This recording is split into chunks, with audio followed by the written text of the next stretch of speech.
Olá, bom dia. Estamos aqui para continuar nossas conversas sobre a linguagem escrita, neste momento que estamos vivendo. Hoje vamos conversar com a atriz, multiartista, Fernanda Dumbra. Fernanda vem conversar com a gente sobre as muitas possibilidades da escrita, das palavras. E Fernanda chegou aqui.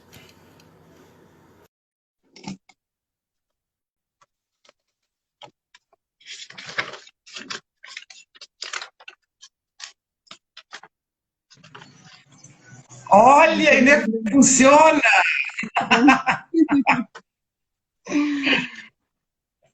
Você tá meio Eu sou extremamente prática. tá rodando aí. A gente não tá tá travado a sua imagem.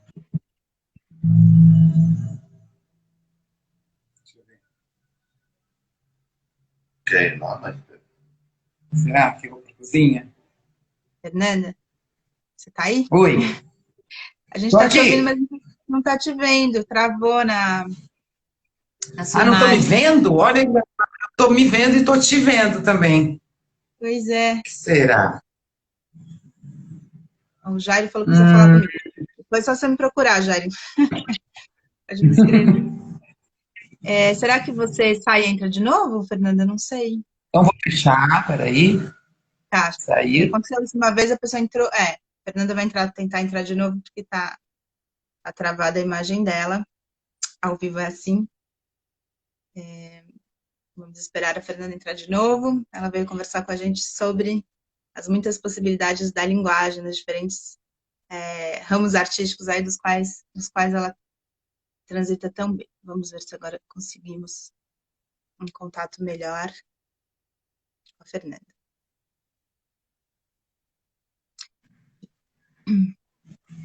Agora tá aí. Agora apareceu. Tá bom. Olha quem tá aqui, ó. Oi, Marcelo. Vou conversar com ele daqui um pouquinho. Tudo bom? Beleza. Vamos lá. Vamos lá. Obrigada por você ter vindo. Poxa, obrigado pelo convite. Bom, vamos começar falando um pouquinho desse título aí que eu dei, na verdade, né? Que é a palavra nesses diversos meios artísticos pelos quais você transita aí também. Como é que você vê essa diferença do trato da palavra, Fernanda, no teatro, na música e na literatura? Claro, uma introdução, né? A gente podia ficar aqui 10 horas falando sobre isso. Sim. Para começar.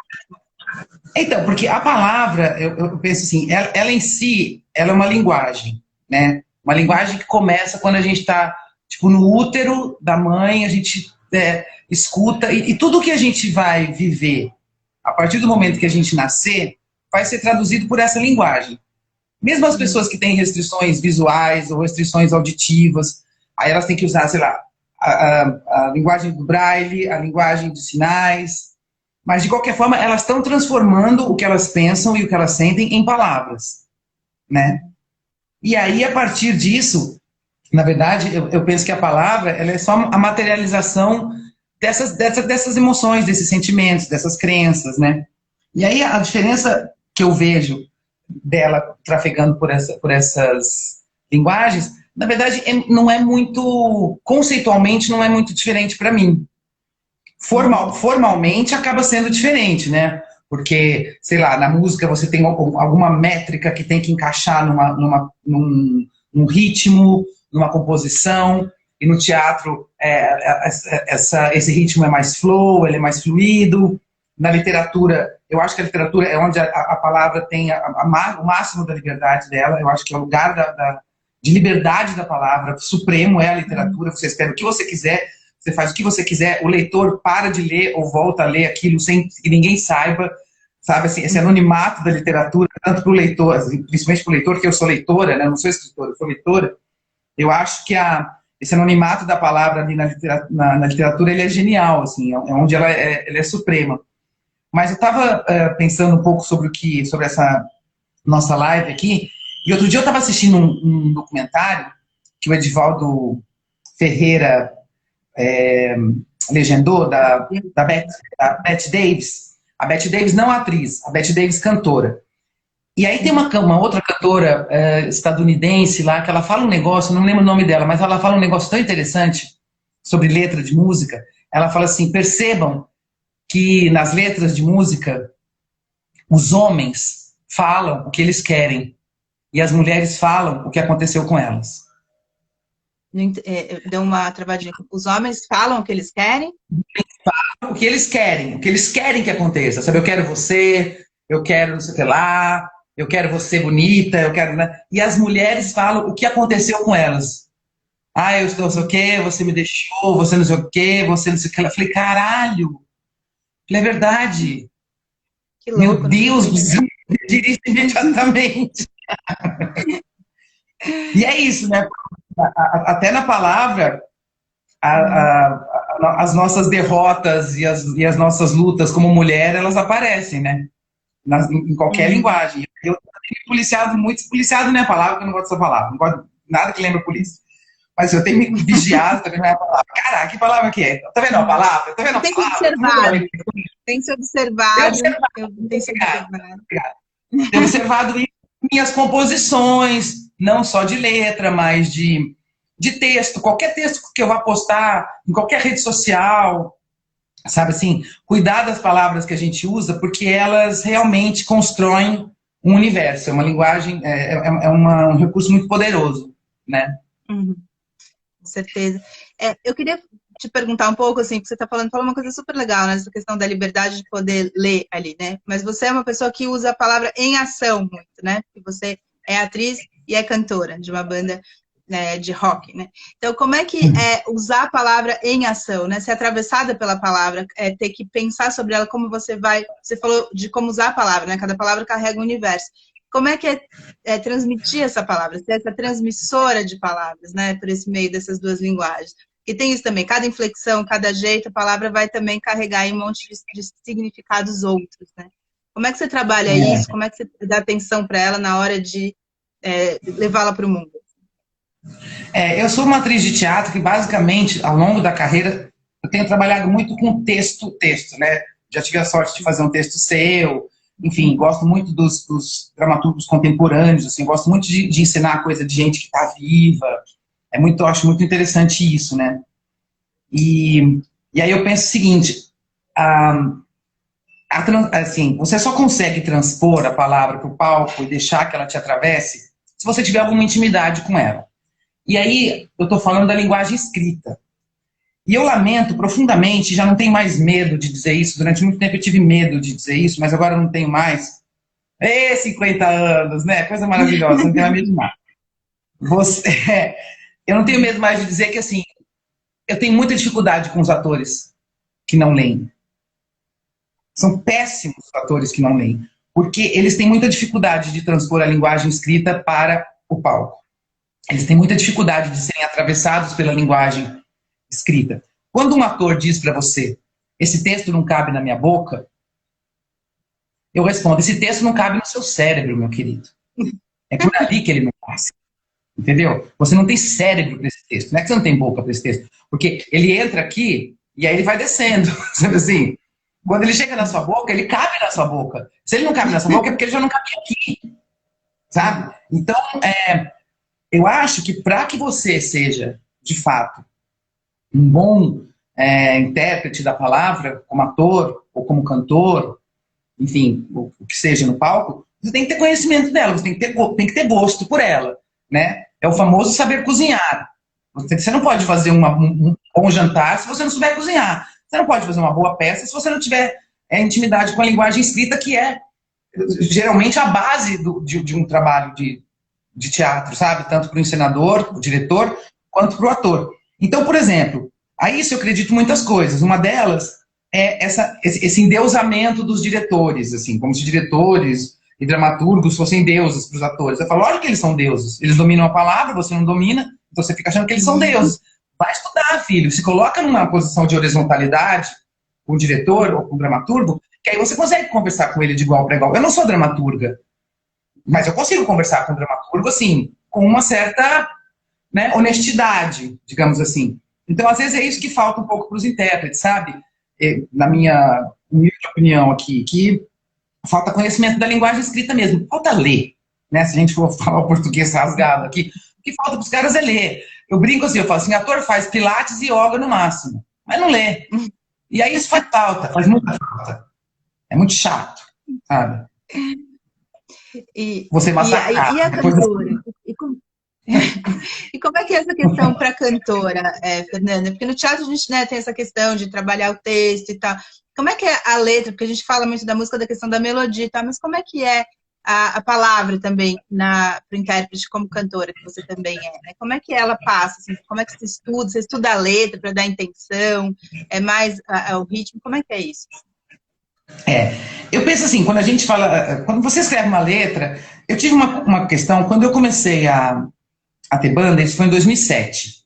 Eu costumo brincar que eu não sou cantora, mas assim, eu sou, mas é uma brincadeira mesmo. Eu prefiro dizer que eu sou vocalista de banda do que cantora, no sentido de que eu não sou uma intérprete, eu sou uma compositora, eu sou uma letrista.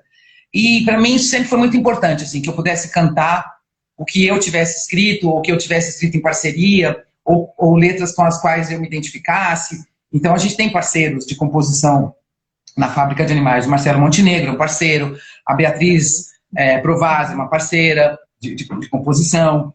Na própria banda, o Sérgio Arara é um grande letrista. As melhores letras da Fábrica de Animais, para mim, quem escreveu foi o Sérgio Arara, o guitarrista. Então, eu sempre tive muita preocupação em cantar alguma coisa que eu tivesse escrito ou que eu me identificasse e que fosse inédita. Eu tinha muito isso, assim, eu queria fazer músicas que fossem inéditas, e sempre fugindo de uma comparação, assim, que é muito tosca, que não leva ninguém a lugar nenhum, que é essa, tipo assim, mas tanta coisa já foi dita, tantas letras já foram feitas, sim, mas as minhas não. As minhas letras ainda não foram feitas. Fazer uma parte para as pessoas, que você tem uma banda que chama Fábrica de Animais, né? Só para contextualizar. Sim, e é uma banda que existe desde 2007. Tem 2 discos lançados e é uma banda de som autoral. E é isso que eu defendo para mim, assim. Meu som tem que ser autoral. E aí, as pessoas sempre ficam procurando nas suas letras, quando elas são autorais, alguma coisa biográfica, autobiográfica. Isso aconteceu com a Fernanda. Ela realmente foi gritar na janela do cara. Ela realmente... Isso não interessa.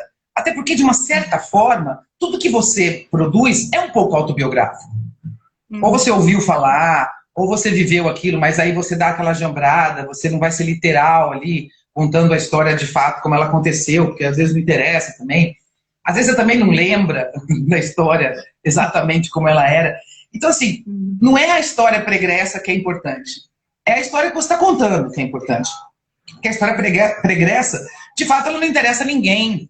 Às vezes nem a você mesmo. Ela passou mesmo e ficou lá no passado, sabe? Assim, então dane-se dessa história. Ela não tem importância nenhuma. Ela serviu, no máximo, como fonte de inspiração para 1 ou 2 versos. Pronto, já serviu para alguma coisa.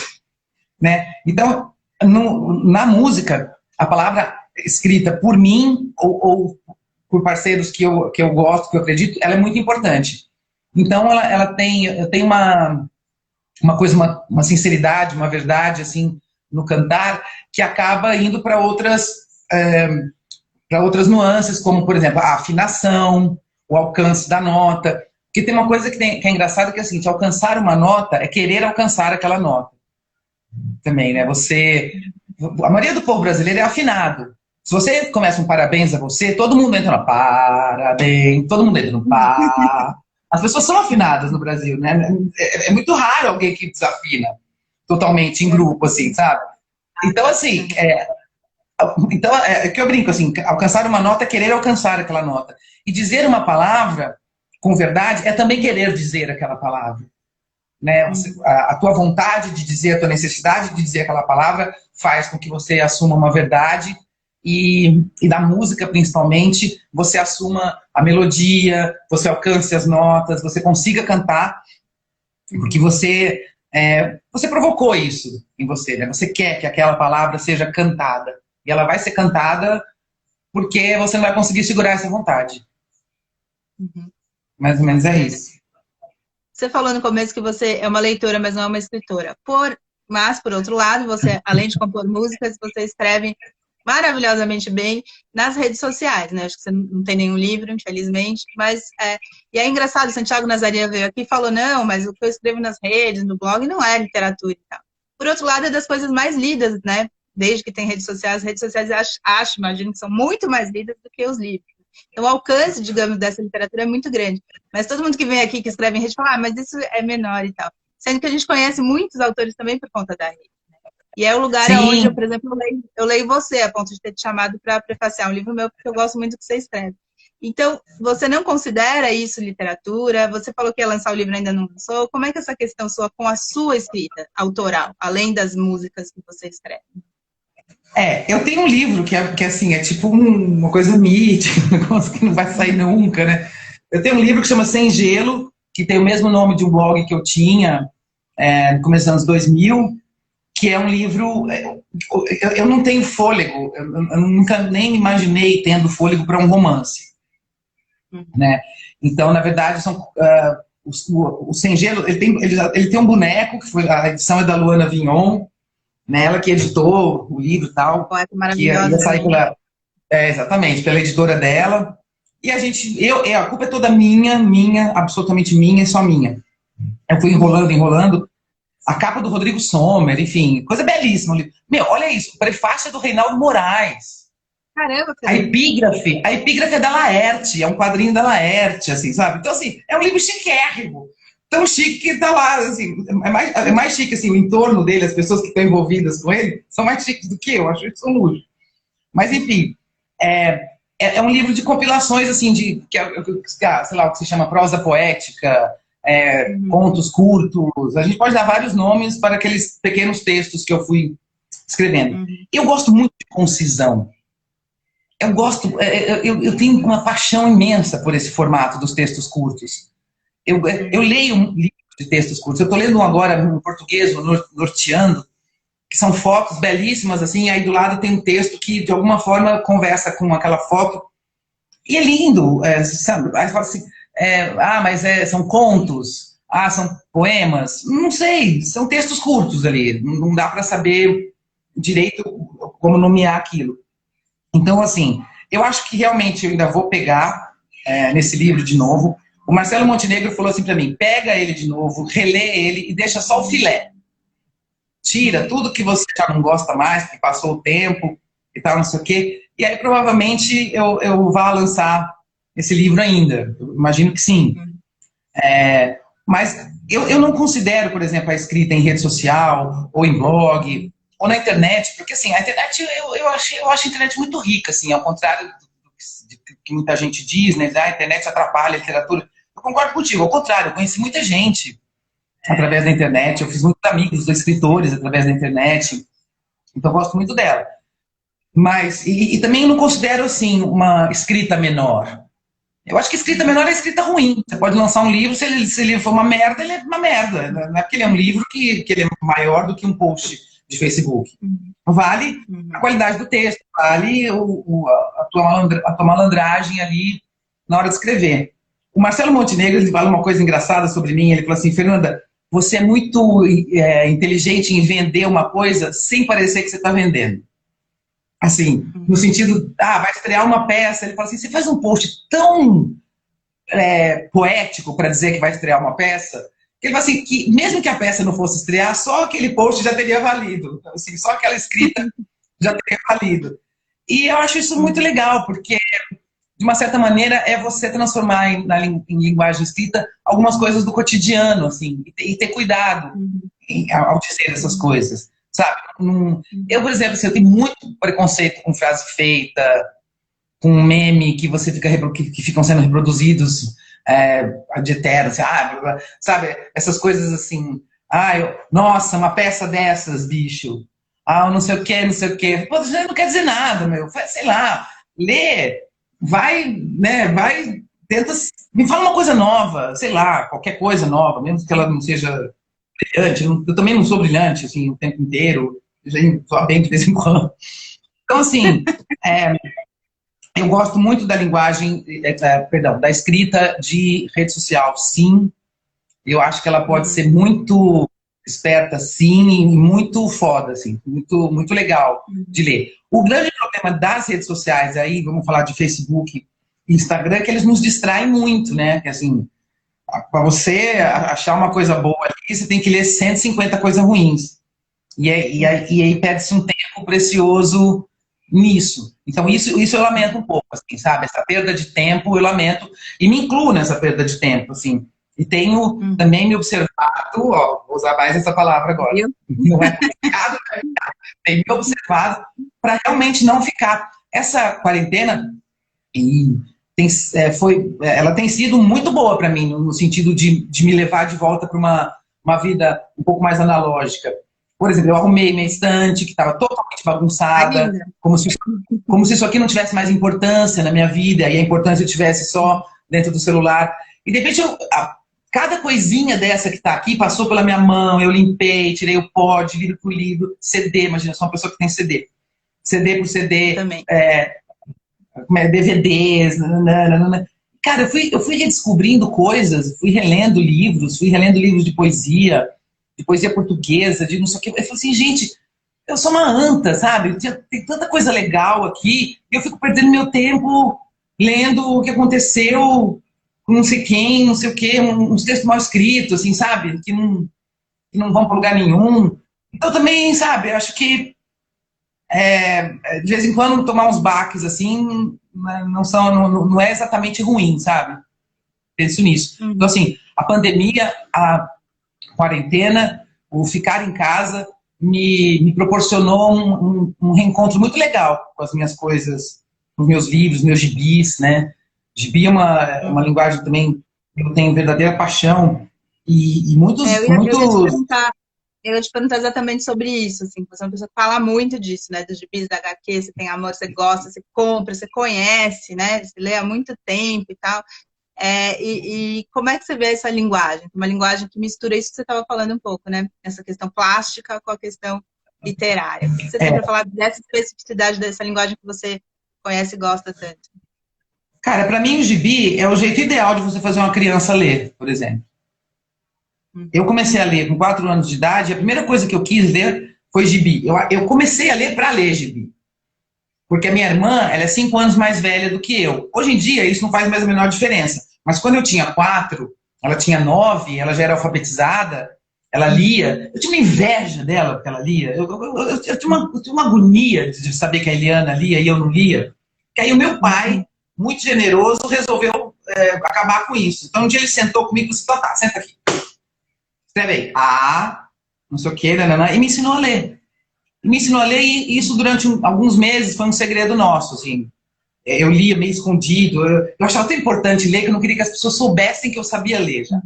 Aí um dia eu dei uma bandeira, porque eu ia muito à feira livre, feira de legume, verdura, com a minha mãe, porque na feira tinha uma barraca de gibis, onde o cara trocava 2 por 1. Você levava 2 gibis velhos e trocava por um outro gibi. Podia ser novo, podia ser velho também, mas que você não tivesse lido. E aí eu estava na feira com a minha mãe um dia e eu olhei e disse assim para ela, mãe, não pode beliscar o bacalhau. Ela falou assim, como você sabe? Eu falei assim, porque está escrito aqui, ó, não belisque o bacalhau. Eu falei, você leu não belisque o bacalhau? Você leu isso? Eu falei assim, porque eu sei ler. Papai me ensinou. Aí ela ficou louca. Eu falei assim, bom, então já que ele te ensinou, agora nós vamos comprar mais gibis, porque eu pegava os gibis e eu ficava só vendo as figuras. E aí depois, como que eu aprendi a ler, eu falei assim, nossa, e os roteiristas de gibi são bons construtores de diálogo. Eu gosto muito, assim, da criança. O Giancarlo Berardi, que é um roteirista italiano, que tem um gibi dele publicado aqui no Brasil, que chama Aventuras de uma Criminóloga, pela Mitos Editora. Eu vou até pegar um aqui para ver, tem um monte aqui, ó.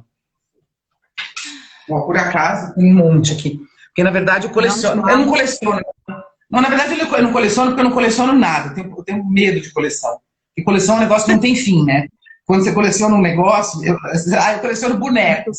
A pessoa pode ter 680 bonecos. Ela vai querer aquele que ela não tem. Então, eu tenho um pouco de medo de coleção. Mas, ó, por exemplo, roteiro completo de Giancarlo Berardi. O Giancarlo Berardi é um grande roteirista. Ele é um grande roteirista. Cada gibi tem 2 histórias. Geralmente são histórias de crime, que é essa personagem aqui, a Júlia, que ela sempre tem que resolver algum crime. E nos roteiros dele, geralmente você tem duas opções. Ou você, de cara, sabe quem é o assassino, e aí você vai ver como ela vai descobrir, ou você também não sabe, você está acompanhando a trajetória dela. E raramente você consegue descobrir quem é o assassino. Os roteiros são muito bem escritos. Então, o que eu estou querendo dizer com isso? Que o gibi, a HQ, os quadrinhos, a banda desenhada, para mim, é o que eu mais gosto mesmo na minha vida. Eu digo isso sem pudor nenhum. Eu gosto mais do que tudo na minha vida. Só assim, ó, vai acabar tudo. Você quer o quê? Eu falo, quero meus quadrinhos. Pronto. Não vou mais ao teatro, não vou mais fazer show, não vou mais fazer música, não vou mais ouvir música. Eu só quero ler quadrinhos. É a coisa que eu mais gosto mesmo, assim, disparada. Então, eu digo assim, para você ensinar uma criança a ler, ou, sei lá, estimular uma criança a ler, eu acho quadrinhos, assim, a coisa mais legal do mundo. Porque é legal, tem o desenho, é lúdico, tem o traço ali, a forma, o jeito de contar aquela história, que é, sabe, é um pouco divertido. Tem a questão da imagem. Tem um livro do Daniel Galera e do Rafael Coutinho, que chama Cachalote, e é uma graphic novel, assim, é muito legal. Por exemplo, tem um personagem, que é a personagem principal, que é um cara bem playboy, assim, que gasta o cartão de crédito do pai, não faz porra nenhuma, gasta dinheiro, nananana. E aí tem um momento em que ele... Eu tô malfraseando, faz muito tempo que eu li esse gibi, mas eu me lembro mais ou menos disso, porque eu me lembro da imagem. Ele começa a transar com a esposa do tio, sei lá, a segunda mulher do tio, e ele jovem e tal, não sei o quê. Eu sei que tem uma hora que ele chega em casa, já com a noite virada, assim, de manhã, agora, eu acho que é o tio dele, não é o pai. A imagem é maravilhosa, é um desenho assim, ele entra pela área de serviço, o pai está sentado assim, ou o tio, não me lembro, acho que é o tio, sentado em cima da máquina de lavar, e aí ele entra, o tio dele vira para ele e fala assim, deu. Que é uma expressão muito gaúcha, né? Deu, assim, deu é tipo, ó, chega, acabou. Acabou. Deu. É muito, cara, são 3 letras. Mas aquilo é genial, porque assim, você vê ele entrando, você vê o tio sentado na máquina de lavar, ele entra pela área de serviço, assim, deu. Então, assim, eu acho isso genial, assim, você com 3 letras conseguir resumir uma história inteira. Assim, ó, que realmente, deste momento do gibi pra frente, a vida dele começa a virar um pequeno inferno. O pai corta o cartão, eu não sei o que lá. Ele acaba ficando, acho que só com o carro dele. Enfim, ali a história vira, né? Ali começa uma outra parte da história. E tem tudo isso, assim, sabe? Você vê a palavra boiando ali no meio das imagens, nos quadrinhos, ela ganha uma força muito grande, assim. É muito legal de ler. Confusão que vocês estavam falando. Não, e quero só dizer assim, os quadrinhos também, se você coloca quadrinhos na vida de uma criança logo cedo, eles tiram também um pouco essa coisa sisuda, que eu não sei quem foi o demônio que inventou isso, que tem uma coisa sisuda na literatura. Uma coisa meio nerd, meio CDF, meio do tipo, ai, que coisa chata que é ler. Sabe, isso não faz o menor sentido, isso só afasta as pessoas dos livros, afasta as pessoas de uma linguagem deliciosa, que é a literatura. E assim, é uma pena, eu sinto pena mesmo quando eu vejo pessoas associando a literatura a uma coisa sisuda, chata, nananã. Eu falo assim, nossa, não sei onde é que você aprendeu isso, mas seja lá quem for que tenha te ensinado, errou feio, errou grandão, assim, sabe? É isso. O Claudinei falou que a Júlia é maravilhosa, que os roteiros são ótimos. E o Wagner perguntou se você gosta do Manara. Gosto. Gosto do Manara. Honestamente, já gostei mais. É engraçado, o Manara é uma coisa muito associada à minha primeira juventude, assim, aquela dos 20 anos, tal, mas eu tenho muita coisa do Manara. Aliás, outro dia eu comprei um Manara. Quer ver? A atriz é assim, quando vem a atriz, elas não param, elas levantam, sentam, atriz e dançarina. A Fernanda é as duas, na verdade, também. Eu não sei onde tá. Mas tem umas coisas grandes, assim, ó, tá vendo? Ó, pra provar que eu leio Manara há muito tempo, olha como esse aqui tá velho, ó. Super, muito, muito velho. Mas a Laerte Coutinho, ela não gosta muito do Manara, né? Porque eu e a Laerte, a gente tem uma coisa em comum, que é o seguinte, esse é o gibi preferido da Laerte também. Então, um dia, eu fui fazer aquele programa dela, Transando com Laerte, E aí eu cheguei para ela e fui dar uma de gostosa, assim, né? Porque eu sei que ela também gosta desse gibi. Aí eu cheguei para ela e falei assim, ó, que eu comprei, porque tinha assim, tinha acabado de sair na banca. Falei, olha o que eu comprei. Aí ela falou assim, posso dar um spoiler? Eu falei assim, não acredito que você já leu. Eu falei, acabou de sair, não faz um dia que saiu essa porra. Ela falou assim, a capa, porque tem duas histórias, né, sempre. Ela falou assim, Uhum. a capa não é da primeira história. E ela tinha lido mesmo, assim, sabe? E ela não gosta muito do Manara, porque ela fala assim que o Manara desenha sempre a mesma mulher. Ela fala assim, é sempre essa mesma mulher, o corpo é igualzinho, ela fala assim, só é morena ou loira. Então, assim, ele só sabe desenhar uma mulher. Ou ela é morena ou ela é loira. Mas mas eu gosto, sim, eu gosto dessa putaria dele, assim, essa loucura sexual dele, essa fixação erótica que ele tem. Foi muito importante para mim, na minha primeira juventude. Mas, assim, Resumindo, entre os 17 e 25 anos, foi essa obsessão erótica dele me valeu bastante. Foi bom. tem alguma coisa aí que junta um pouco a questão do audiovisual também, né? Essa questão das imagens e tal. E você é uma roteirista, né, Fernanda? Você escreve séries, acho que até que você está escrevendo, terminou de escrever agora. E aí eu acho muito incrível você falar que você não é escritor, você escreve música, texto, série, mas eu não sou escritora. Como é que é essa sua... Você que vê os dois lados das séries, enfim, da TV, dessa linguagem audiovisual, como atriz e como roteirista, como é que ver esses dois lados? E como é que é essa escrita, que é uma escrita também bem sucinta, né? Que você falou que gosta de concisão, quadrinho tem isso, mistura as duas coisas. Como é que é essa sua relação aí com essa... Eu comecei a escrever roteiro em 2009, né? Eu fazia uma série no GNT, que chamava Modern, e a produção dessa série era da Mixer, dessa produtora. E a gente fazia leitura de roteiro, a gente chegou a fazer leitura de roteiro, assim, as atrizes, né? Principalmente as quatro mães ali, as protagonistas. E um dia, no final de uma leitura de roteiro, o Luca Paiva chegou para mim e falou assim: você sabe que você é roteirista, né? Que é É o o dono diretor da da Mixer? série.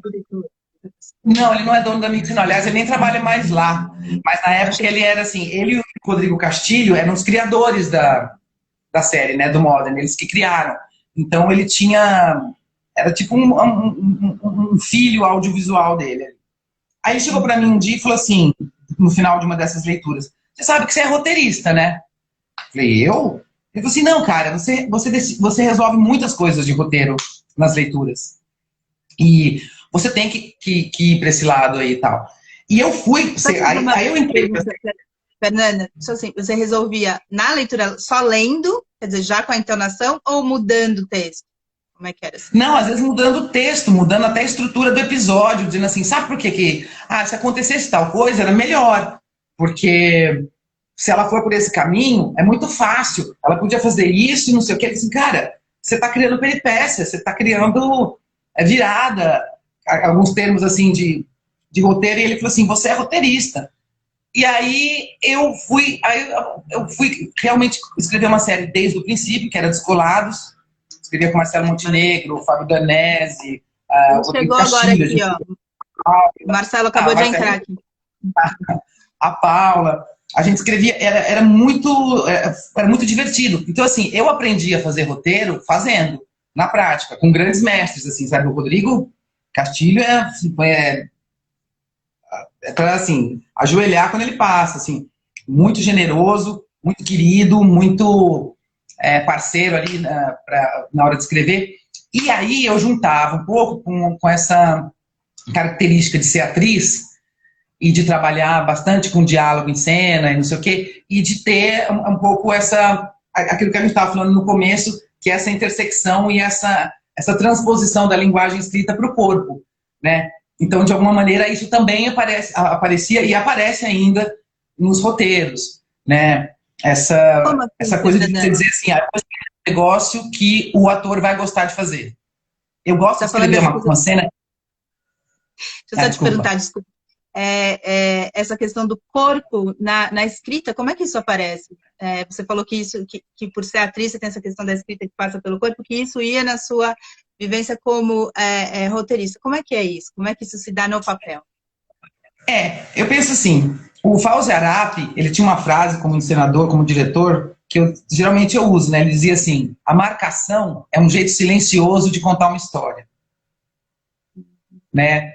Tem uma peça do Bruno Bandido, um texto dele, que os caras fizeram, que tem uma cena assim, a cena final, o cara carrega uma mochila, a peça inteira. E a peça se desenrola, tal, eu vou dar um spoiler aqui, mas foda-se, peça teatro, não tem importância dar spoiler. Ele carrega uma mochila a peça inteira. No final da peça, ele vai embora e ele deixa aquela mochila lá. Quando alguém abre a mochila está cheia de dinheiro. Isso explica a peça inteira. Isso explica que ele tinha deixado aquele dinheiro para ajudar a família, isso explica que ele tinha, né, que ele, que era a pessoa mais desacreditada, tinha feito uma coisa que ninguém imaginava, né. Ou seja, e ninguém falava nada, era o Batata que fazia o pai, eu acho, era o Batata. Na hora que ele abre aquela mochila, e aquela mochila está cheia de dinheiro, você fala, putz. Ou seja, não se diz nada, né, mas é através da linguagem corporal que você consegue absorver aquilo. E eu penso o seguinte, tudo na vida da gente é a palavra. A gente pensa, por isso que eu falo que ela está sempre meio misturada organicamente, assim, com as nossas células, com a nossa respiração, não sei o quê, porque tudo que você pensa, que você sente, que você conclui, que você deseja pela palavra, né? Tem um escritor português que ele fala uma coisa muito bonita, ele fala assim, por mais que eu fuja, por mais que eu corra, por mais que eu desapareça, eu vou fugir em português, eu vou correr em português, eu vou desaparecer em português. Eu não consigo me livrar da palavra, sabe assim, eu vou morrer em português, sabe? Então eu acho isso bonito, assim. Então a palavra no corpo, às vezes ela não precisa nem ser dita, ela é vivida no corpo, ela é demonstrada no corpo, e através da marcação ela acontece na frente da plateia, assim. Sabe? Marcação, para quem não é do teatro, é a forma como você vai se, enfim, vai se movimentar ali no palco, né? A maneira como você vai contar aquela história em cima do palco, um pouco isso, né? A gente pode falar a marcação é aquela coisa que a gente fala assim, ó, você entra por ali, vai até ali você senta e fala sentado até aqui, aí você vai andar até aqui, vai mexer na mochila, é exatamente o que você falou, é a movimentação do ator para além do texto, assim, além do texto falado, o que está nas rubricas, né? Usa-se muito as rubricas no teatro, no roteiro. Assim, ela entra e fica assustada com o que vê. Sabe assim? Aí, pá, já tem um estado emocional da personagem para que ela diga que ela fala de um jeito assustado. Sabe assim? É meio isso, assim. Não só aí, o que a pessoa faz, mas como ela faz. Uhum. Eu te interrompi na hora que você estava contando um pouco que para você escrever como roteirista, você usava essa questão também da palavra no corpo. Então, você estava falando um pouco de você como roteirista. Porque é uma coisa meio assim, eu quero colocar no papel uma palavra que eu acho que vai atravessar o ator. Que eu acho que vai fazer com que ele, enquanto intérprete, se potencialize, fique mais forte ali no seu trabalho. Então, isso me ajuda bastante como roteirista, assim. Ser atriz, eu tenho certeza absoluta que me ajuda bastante. Tem uma outra coisa que eu brinco muito com o Marcelo Montenegro, que é roteirista parceiro, que a gente fala assim, puta, o meu sonho era que todos os roteiristas no Brasil pegassem metrô, pegassem ônibus, andassem na rua. Pegasse metrô, pegasse ônibus, andasse na rua.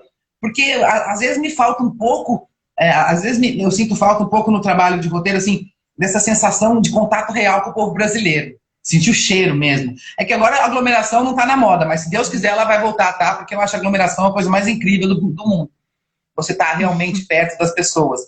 Então, assim, às vezes eu fico pensando assim, não seja um roteirista que entra na garagem do seu prédio e vai de carro até a garagem da produtora, escreve roteiro, pega o seu carro na garagem da produtora e volta para a garagem do seu prédio. Não seja esse roteirista. Um roteirista... Aí a gente fala assim, são outras maneiras da palavra te abordar, que não só a palavra que já foi escrita, mas a palavra que está sendo dita na rua, a palavra que está sendo dita pelo... Marcelino Freire, na oficina de escrita dele, ele fala uma frase, ele tem uma frase que eu amo também, ele fala assim, uma travesti não fala igual a um executivo da Faria Lima, que não fala igual a uma criança, a um adolescente nerd de 13 anos, sabe? Então, para que você tenha a verdade da personagem, há que se ter uma pesquisa, e essa pesquisa não pode ser só no momento em que eu estou criando. É legal que a gente vá se alimentando. É claro que você não vai entender sobre tudo. Eu acabei de escrever uma série Netflix sobre um tema que eu não acho que não pode falar, porque não pode falar, né, com assinei aqueles contratos lá. Mas, enfim, é um tema que eu não dominava. Então, eu tive que pesquisar. E é muito legal você pesquisar, sabe? Assim, você se jogar. Mas, mas, para além da pesquisa, assim, do tema em si, é muito legal que você tenha contato com o ser humano de uma outra forma que não seja só através dos livros. É muito legal que a Vivência, né? Falando palavra... que o escritor precisa que ter a também. palavra do ser humano ela te alcance com perdigotos. Que me desculpe aí, doutor Drauzio. Os perdigotos do Nesse ser humano. momento é melhor que ela não. Nesse momento é melhor. Depois. Então, e aí como é que você vê isso? Você está falando como autora, né? E também, e como é que você vê essa parte também como atriz? A diferença de estar no palco, né? Que tem tudo isso que você estava falando, e ser uma atriz também de audiovisual, de série. Como é que se dá a diferença desse contato com a palavra nessas diferentes áreas, Fernanda, como atriz? Eu costumo brincar que, assim, brincar não é bom, mas assim, a arte da interpretação é a arte da exibição. Você está se exibindo. E a palavra exibido, ela ganhou um tom pejorativo, assim, esse cara é muito exibido, essa menina é muito exibida. E eu sou contra a pejoratividade. Então, eu sou contra pejoratividade. Obrigada, doutora. Disso, sabe? Porque, assim, se eu assumo para mim que essa é a arte da exibição, eu assumo que eu tenho que aprender a me exibir. Então, assim, saiba se exibir, saiba colocar o seu corpo em cena, se preocupe com isso, né? Às vezes eu estava dando aula, o pessoal da atuação ali na SP, escola de teatro, e eu dizia assim, toca o seu corpo. Toca o quê? O seu corpo, encosta a mão no seu braço, assim, põe a mão no seu rosto, quando você estiver falando, faz isso aqui. As pessoas fazem teatro assim, uma coisa assim, daqui para fora, eu falo assim, traz o teatro para dentro de você, cara, faz teatro aqui dentro. Depois que você tiver feito teatro aqui dentro, aí você faz teatro para fora. Mas as pessoas querem fazer teatro para fora antes de fazer teatro para dentro. Então, eu sinto que no teatro, na caixa preta, você tem mais responsabilidade como exibidor, como intérprete, porque você está inteirão ali, né? A pessoa vê o seu corpo inteiro, para lá e para cá. No audiovisual, que as pessoas costumam dizer que o cinema é a arte do diretor, a televisão é a arte do diretor e tal, porque você de fato não sabe como a câmera está te pegando. De fato, você não sabe. Você vai dominando com o tempo ali. Coloca. Se a câmera está aqui, eu sei mais ou menos o que ela está pegando aqui e tal, não sei o quê. Mas de fato você não sabe.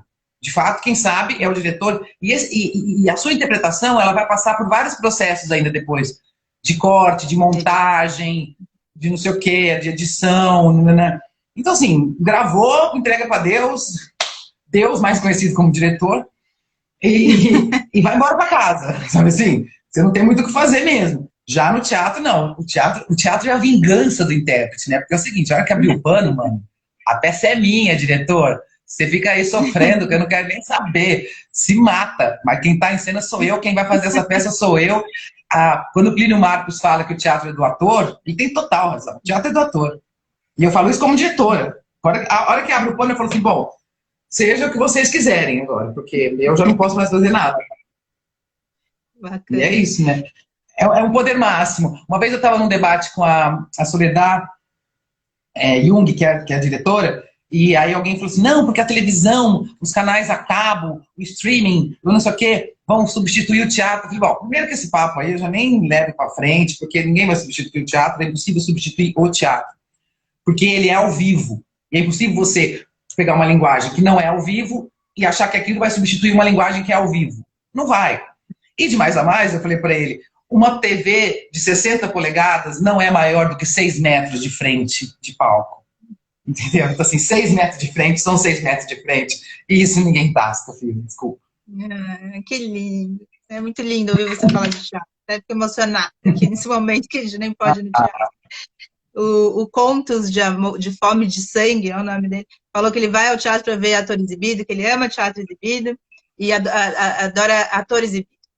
Que bom. E o Everaldo perguntou quais são as suas influências literárias, além dos gibis. Puxa. Eu não sei não, viu? Você sabe que outro dia, quando eu estava arrumando aqui a estante, eu percebi o seguinte. Aí eu estava conversando com o Marcelo, eu falei assim, Marcelo, é desesperador, é muita coisa, eu não vou conseguir organizar. Ele falou assim, organiza assim, ó, nacionais e internacionais. Já é algum tipo de organização. Assim. Ele é um editor, então... Beleza. Aí eu coloquei. Então assim, para cá é tudo nacional, para lá é tudo internacional. Aí eu comecei a perceber o seguinte, que eu tenho muito mais livros de literatura nacionais do que internacionais. Mas gibi é uma coisa muito impressionante. Tem muito mais gibi de fora do que daqui, né? Então, assim, as minhas influências mesmo literárias, assim, citar nomes, eu acho difícil, assim. Tem umas coisas engraçadas, quer ver? Deixa eu achar um negócio aqui que é muito engraçado. Ai, meu Deus, tudo eu vou buscar. Vou achar. Achei! Achei, que ótimo. Quando eu tinha... Vamos ver de que ano que é isso aqui. Eu tinha 20 anos, não é? Pouco menos. Eu pedi esse livro aqui de presente para minha tia, de aniversário. Aí ela estava lá na livraria, isso em Rio Preto. Aí ela estava lá na livraria, a gente olha como ele tá velho, tudo acabado, arrebentado. Ela estava na livraria, ela me ligou, né? Ela falou assim, Fernanda, eu tô aqui na livraria, esse livro que você pediu de aniversário é esse mesmo que você quer? Porque tem umas coisas assim, 12 macacos alados não conseguem trepar sossegados, dicas de cocheira sem a menor sujeira, é isso aí que você quer mesmo? Eu falei assim, não tia, é esse livro mesmo. Aí ela me deu, aqui ó, tem aqui uma dedicatória, que eu vou ler aqui, tá escrito assim, a Fernandinha, um livro que eu gostaria que não lesse. Que bom. Melhor. Então assim, mas assim, sem falar de influência, mas assim, falando de mistureba, eu sou muito daquela geração da internet, assim, todos aqueles meninos que vieram, aquela geração toda dos anos, começo dos anos 2000, que a gente brincava, assim, o Reinaldo Moraes falava uma coisa assim, o Reinaldão, por exemplo, é um de quem eu li já todos os livros, um amor da vida, assim. Ele falava assim, eu falei, Reinaldo, você vai no lançamento do fulano? Eu disse, de jeito nenhum, esses meninos lançam 3, 4 livros por semana, eu não tenho condição de um lançamento. O começo dos anos 2000 foi uma época muito forte para a literatura, assim, nacional, né? Sobretudo para a gente que mora aqui em São Paulo. Nossa, você tinha lançamento, assim, na Mercearia São Pedro, era assim, você não podia ir na mercearia comer um sanduíche que você acabava no lançamento. Era muito bom. Então, assim, toda essa todos os mesinhos, desde o Fabrício Costaletti, o próprio Marcelino, o Ronaldo Bressani, sei lá, o Daniel Belisário, o Daniel Galera, a Clara Verbuck, o próprio Mário Bortolotto, que também fazia muitas festas, mas também lançou livros de romance naquela época, de contos. Tá? Então, assim, era uma época que, assim, se você lesse só os caras contemporâneos que estavam lançando livros, você já tinha muita coisa para ler. Então, assim, já tinha muito livro para encher a estante. Então, assim, na verdade, a minha influência literária, ela é mais ou menos o que caiu na minha mão, não tem muita coisa. Eu não posso dizer assim, os escritores beats são meus grandes influenciadores, os escritores nacionais. Cara, não sei, se eu pudesse citar um só, eu citaria, sei lá, Chiohan, sabe assim, com aquele descrédito todo que ele tem pela humanidade, que eu acho maravilhoso. Assim, eu acho... Toda vez que você pega um escritor que tem muito descrédito pelo ser humano, eu fico bem impressionada. Tem um escritor americano que chama Bret Easton Ellis, que também escrevia muito nos anos 2000, assim, escreveu Psicopata Americano, escreveu Os Informantes, escreveu Glamurama, que são livros, olha só, você vê, quando a gente fala de um universo que não te interessa. O Glamurama, por exemplo, é um livro que fala sobre o universo dos modelos nos Estados Unidos. Ou seja, para mim, não pode ter assunto mais sem interesse do que esse, porque eu não me interesso por isso. Mas ele escreve tão bem, o protagonista é tão genial, o protagonista é um modelo que está em decadência, e ele percebe que estão vindo outros meninos mais bonitos e mais jovens do que ele, então ele começa a ter atitudes muito desesperadas. Ou seja, do que ele está falando? ser humano. Podia ser qualquer coisa, entendeu? Qualquer pessoa que, diante de do fato de estar sendo preterido, entra em desespero. Podia ser qualquer pessoa, qualquer ser humano. É um modelo. Mas por que é genial? Porque ele escreve muito bem. Então, assim, se eu pudesse citar a influência, eu diria assim, a influência é, tipo, gostei ou não gostei. Tanto faz. Pode ser qualquer um. Pode ser homem, mulher, criança, cachorro. Se escrever um bom livro, eu vou ler. O Everardo perguntou se o Fábrica de Animais é o título de um livro. Sim, sim. Do Edward Bunk, exatamente. Quando a gente estava começando a banda, aconteceu o seguinte, a gente marcou um show no Centro Cultural São Paulo. E ainda não tinha nome a banda. E aí, putz, já estava o show marcado e ainda não tinha nome, é isso? O show exatamente, estava com o show marcado e não tinha nome. E aí, saiu assim no programa do Centro Cultural, Fernanda Dumbra e Banda. Aquilo pra mim foi devastador. Eu falei assim, não, cara, não sou eu. Eu não sou cantora. Eu não sou intérprete, assim, a banda somos nós, assim, nós todos fizemos essas músicas. E aí eu falei assim, bom, culpa nossa que ainda não temos um nome. Aí eles pegaram o nome da pessoa mais conhecida, porque no Centro Cultural, ali, das pessoas da banda, eu era a pessoa mais conhecida mesmo, que já tinha feito trocentas mostras de teatro no Centro Cultural. Lá, quase. Morava lá, imagina. Não, tinha uma coisa muito engraçada, só uma parte, Paula. Quando a gente fazia aquelas mostras com 26 peças, não sei o quê, tinha uma coisa muito engraçada, porque eu chegava tão cansada do teatro, eu tirava minha calça jeans assim, jogava do lado da cama e deitava, capotava, dormia. Quando eu acordava, eu pegava essa mesma calça jeans e vestia, assim, sem nem... Dormia de camiseta, assim, tipo, acabada, assim. E aí, eu falei assim, gente, a gente precisa de um nome pra banda. Não dá pra não ter nome. E nome de banda, cara, é um negócio seríssimo. Porque pra não ficar pretencioso, pra não ficar não sei o que lá... Aí eu tava lendo esse livro, na época. Eu falei assim, gente, eu tô lendo esse livro, Fábrica de Animais. Olha que nome legal. Porque é um livro do Edward Bunk que ele conta do tempo em que ele ficou numa penitenciária nos Estados Unidos. Acho que ele foi preso por porte de drogas. E é por isso que chama Fábrica de Animais, porque para ele a prisão é uma fábrica de animais. Né? Você entra lá tranquilo e sai de lá violento. E aí eu falei assim, o que vocês acham desse nome? Todo mundo gostou muito, e aí no próximo show já que a gente foi fazer, esse já era o nome da banda. Fábrica de Animais. Muito bom, muito legal alguém perguntar se é título de livro. Fico feliz. Pessoal bacana aqui. Eu queria saber um pouco rapidamente, porque a gente está assim, caminhando para o final, a hora passa... Eu falo isso todo dia aqui, mas é isso. Voou. Mas a gente tem um tempinho, tem uns 8 minutos aí. A gente não falou muito dessa sua parte também como diretora. Como eu falei lá no Fly, você é uma multiartista, né? Você vai para todos os lados. Você também dança, a gente não falou disso. Você dirige. E como é que é esse olhar de uma atriz, enfim, dançarina, que dirige? Como é que é isso quando você está dirigindo uma peça, Fernanda? Como é que você olha para os atores? Uma vez, num debate de teatro, me perguntaram assim, como encenadora, né, mesmo como diretora, me perguntaram assim, por que você faz teatro? Eu respondi assim, para ver como vai ficar. Eu quero saber como aquilo vai ficar em cena. Porque a cena, a caixa preta, é o objetivo final do texto. Ele começa aqui. Então, por exemplo, só porque estamos aqui nós duas juntas, eu quero falar um pouquinho da nossa peça nas Satirianas, por exemplo. Quando você me deu aquele texto, eu falei assim, como é que eu enceno isso aqui? Como é que eu boto isso aqui na caixa preta de um jeito rápido, porque Satirianas tem essa característica, né? Como é que chama o mix? Drama mix, né? Que a gente participou. Drama mix, que são textos inéditos, curtos, de dramaturgos contemporâneos e tal. Então você tinha assim, pouco tempo, você tem recursos de luz que são limitados, porque é uma peça atrás da outra, e nananana. Aí foi muito engraçado, porque a gente começou a ensaiar a peça e eu tinha que concebê-la não só como atriz, mas como diretora também, porque eu também estava dirigindo, eu estava em cena e estava dirigindo. E aí eu falei para o Pedro, que era o ator que fazia comigo, né? Você lembra? É maravilhoso ele. Eu falei assim, Pedro, eu estou pensando em usar a luz de serviço.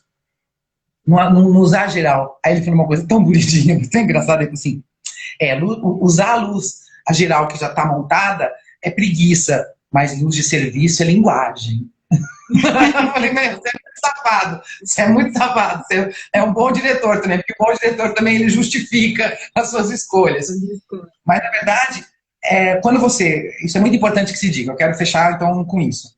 Quando você é um diretor, você tem que minimamente entender de iluminação, de cenário, de figurino, de sonoplastia e de atuação. Você tem que minimamente entender sobre isso. Não que você vá fazer a luz, ou que você vá fazer a trilha, ou que você vá fazer o figurino. Eu, por exemplo, não tenho talento para fazer figurino, cenário, não é muito a minha praia. Não sei que você seja Cláudia Shapira, né? Não sei que você seja Cláudia Shapira. Mas eu falo assim, você tem que minimamente saber conversar com o cara. Saber explicar para a menina, o cara, o que você está querendo. E aí, tecnicamente, ele tem recursos, informações que você não tem. Ele fala assim, não, sabe o que dá para fazer aqui? Dá para fazer uma espuma que vende lá no gasômetro. Não sei o que, assim, tem uma espuma que vende, que dá esse efeito? Tem. Então, é muito legal porque eles vêm com as informações técnicas materializar uma ideia sua que você não imagina. Mas você, como diretor, tem a obrigação de ter ideia. Um diretor que não orienta uma equipe, um diretor... E não é uma coisa de poder, é uma coisa de função. O diretor tem essa função na vida, filho. Se você quer ser diretor, você tem uma função que é entender minimamente de cenografia, de figurino, de sonoplastia, de atuação. Eu detesto esses diretores. Assim, eu não sei dirigir ator. Então você não é diretor, filho. Você é só um chato que tá ocupando meu tempo. Tchau. Ótima definição. As pessoas estão falando que querem... Tá falando que quer saber dos seus roteiros, tá? Depois vocês escrevam para a Fernanda, sigam ela aí nas redes. A gente tem 4 minutos. Favor. Nesses 4 minutos eu queria que você deixasse aqui alguma ideia, alguma indicação para as pessoas que querem aí saber um pouco mais sobre a palavra, nesses múltiplos mundos aí pelos quais você passeia. O que você falaria para elas lerem, verem, fazerem? As editoras independentes, as livrarias pequenas, elas estão vendendo muito pela internet. E como a gente está tendo que ficar em casa e não pode sair, ou se sair é só um bate e volta, vai ali no mercado. Hoje eu vim fazer a live, botei até uma jaqueta, passei um batom, me preparei, é um acontecimento. Então, assim, a minha dica acessem editoras independentes, pequenas editoras, livrarias pequenas, independentes, que eles estão fazendo muitas vendas pelo correio, e isso é muito legal, tem promoções, tem, sabe? E para finalizar totalmente, eu queria dizer assim, leiam todos os livros, tanto os ruins quanto os bons. Quem só lê livros bons não está lendo porra nenhuma. Se eu preciso de uma indicação, se eu preciso de uma certeza de que aquilo é bom para eu ler, eu não sou um leitor. O leitor é aquele que lê porcaria, sim. O leitor é aquele que lê coisa boa, sim. Então, assim, não tenha medo de comprar um livro numa editora independente ou numa livraria e por acaso, nem gostar tanto assim, gostar mais de um outro, sabe? Porque você só vai se desenvolver como leitor se você ler de tudo. Outro dia me perguntaram assim, o que você acha que as crianças têm que ler? Eu falei assim, o rótulo do Todd durante o café da manhã, por exemplo, é uma boa leitura. Então é isso, leia, nem que seja o rótulo do Todd. E para fechar, eu deixo essa dica aqui. Acessem os sites das editoras pequenas, das livrarias pequenas e comprem livros pela internet nesse momento. Livros e gibis. Tudo está sendo vendido. E é muito legal você receber, chegar em casa e ouvir o interfone e é o seu porteiro dizendo assim, pô, chegou uma sacola aqui de livros para você. É uma felicidade imensa isso. Parece que alguém te mandou um presente, né? Sendo que você mesmo comprou, adoro também. Você tem, só para alguma indicação, alguns nomes de editoras você quer dar, não? Para as pessoas que às vezes não sabem quais são as editoras? Procura, né? Bom, a editora Reformatório, temos aqui nosso editor presente, a Veneta, que publica quadrinhos que eu acho muito incríveis, muito legais, a Patuá, qual mais? Sei lá, sabe o que é muito legal? Isso é uma coisa muito legal, essa é uma dica boa. Quando você entra no Instagram de uma editora, embaixo te sugerem outras editoras. Isso é muito legal. Então, assim, no Instagram eu sigo muito cartunista, muito escritor, porque quando você segue um cartunista, ele te aparece embaixo outras opções de cartunistas, então você vai parar em outros lugares do mundo, Espanha, Guatemala, Argentina, você acaba descobrindo gente de tudo quanto é lugar do mundo. Então, assim, um jeito muito fácil, muito legal de descobrir novas editoras é seguir uma e, a partir dela, visitar outras. Não. Então, isso é muito legal. Tá bom. O pessoal tá falando que foi bacana, tá falando obrigada, o Bruno, várias pessoas aqui. Obrigadão, viu, Fernanda? Foi ótimo, sempre bom conversar com você. Paula, muito obrigada. Ó, só quero deixar registrado aqui que eu sou muito sua fã. Você sabe disso, não é de hoje.